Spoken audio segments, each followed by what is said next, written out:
अस्सलाम वालेकुम दोस्तों, कहानी घर में खुश आमदीद। आज की कहानी है एक ऐसी घड़ी की जो वक्त को बदल सकती थी। शहर की एक पुरानी दुकान में एक अजीब घड़ी रखी थी। लोग कहते थे ये घड़ी वक्त को बदल सकती है। एक दिन अहमद नाम का लड़का उस दुकान में आया और उसकी नजर सीधा उस पुरानी घड़ी पर जा रुकी। दुकानदार ने कहा, बेटा ये घड़ी वाले खरीद लो, मगर इसे चलाना मत। अहमद ने हंसकर घड़ी खरीद ली। उसे लगा ये सिर्फ एक पुरानी चीज है। रात को अहमद ने घड़ी को घुमाया और अचानक उससे अजीब रोशनी निकलने लगी।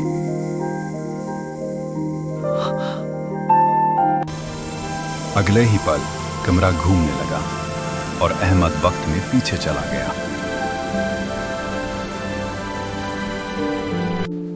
जब अहमद ने आंखें खोली तो शहर बिल्कुल अलग था, जैसे 20 साल पुराना। तभी अहमद ने एक छोटा लड़का देखा और वो देखकर हैरान रह गया।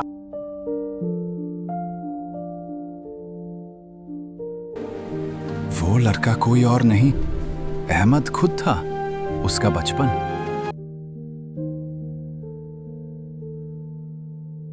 अहमद चुपकर अपने बचपन को देखने लगा। उसे यकीन नहीं हो रहा था।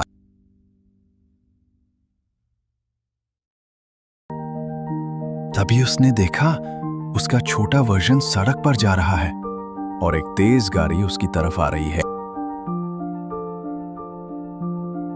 तभी उसने देखा उसका छोटा वर्जन सड़क पर जा रहा है और एक तेज गाड़ी उसकी तरफ आ रही है। अहमद फौरन भागा और उसने बचपन वाले अहमद को जोर से धक्का दिया।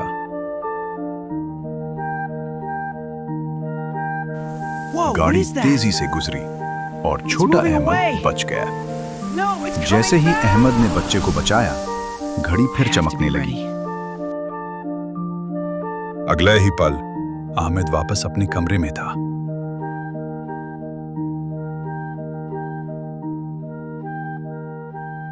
अहमद समझ गया था ये घड़ी कोई आम घड़ी नहीं, ये वक्त को बदल सकती थी।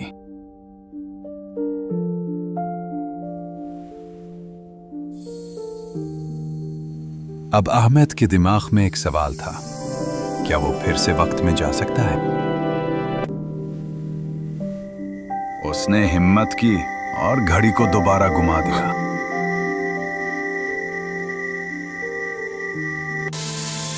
अचानक कमरा फिर से घूमने लगा और अहमद दोबारा वक्त के सफर पर निकल गया।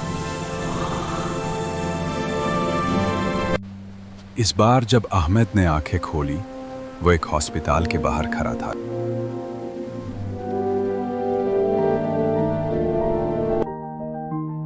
उसने देखा एक आदमी हॉस्पिटल के बाहर बेचैन बैठा है। ये कोई और नहीं, अहमद के वालिद थे, 20 साल पहले। अहमद ने अंदर देखा, उसकी मां हॉस्पिटल के बेड पर लेटी हुई थी। डॉक्टर कह रहा था कि ये ऑपरेशन बहुत मुश्किल है।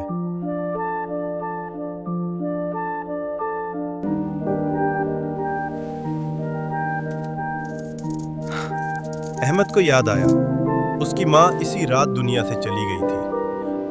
अब अहमद के पास एक मौका था कि वो कुछ बदल सकता था। अहमद फौरन डॉक्टर के पास भागा। उसने चुप कर पैसे रख दिए ताकि डॉक्टर ऑपरेशन कर सके। डॉक्टर ने फौरन ऑपरेशन की तैयारी शुरू कर दी।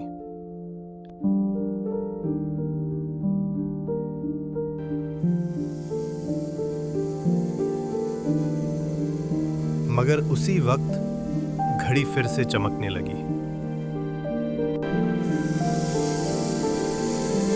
जैसे ही घड़ी चमकी, अहमद फिर से वक्त के भंवर में खो गया।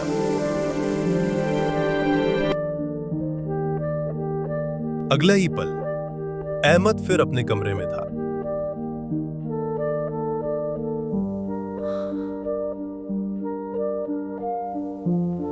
अहमद सोच रहा था कि क्या उसने वाकई ही माजी को बदल दिया है। तभी अचानक उसका फोन बजने लगा। फोन पर एक आवाज आई, बेटा जल्दी हॉस्पिटल आ जाओ। अहमद फौरन घर से निकला। उसका दिल जोर जोर से धड़क रहा था। थोड़ी देर में अहमद हॉस्पिटल पहुंच गया।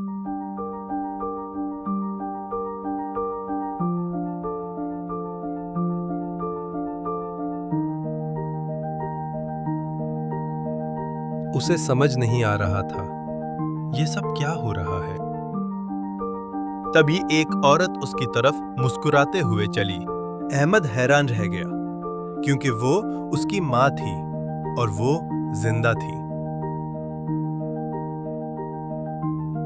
अहमद की आंखों में आंसू आ गए।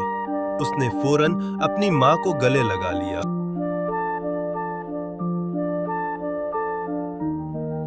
अब अहमद समझ गया था उसने वाकई माजी को बदल दिया है। मगर उसी वक्त घड़ी से अजीब रोशनी निकलने लगी।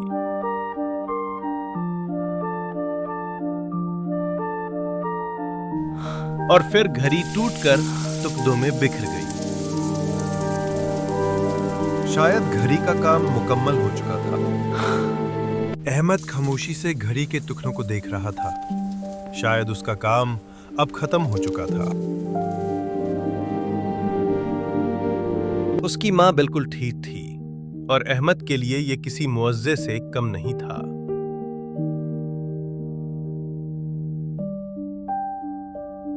उसकी मां ने कहा, बेटा तुम आज कुछ ज्यादा ही खामोश लग रहे हो। अहमद सिर्फ मुस्कुराया क्योंकि वो सच किसी को बता नहीं सकता था।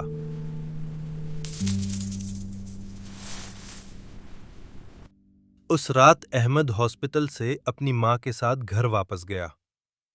अहमद ने आसमान की तरफ देखा और दिल ही दिल में शुक्र अदा किया। उसने घड़ी के टुकड़ों को देखा जिनकी रोशनी अब धीरे धीरे खत्म हो रही थी। और फिर धीरे धीरे घड़ी के टुकड़े हवा में घुल गए।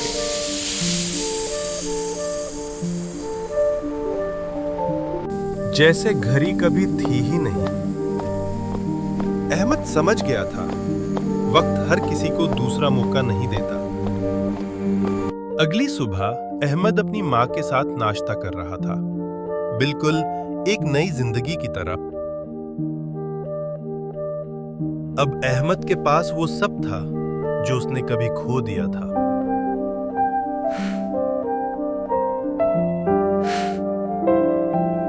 मगर उसे पता था उस घड़ी का राज सिर्फ उसके दिल में रहेगा।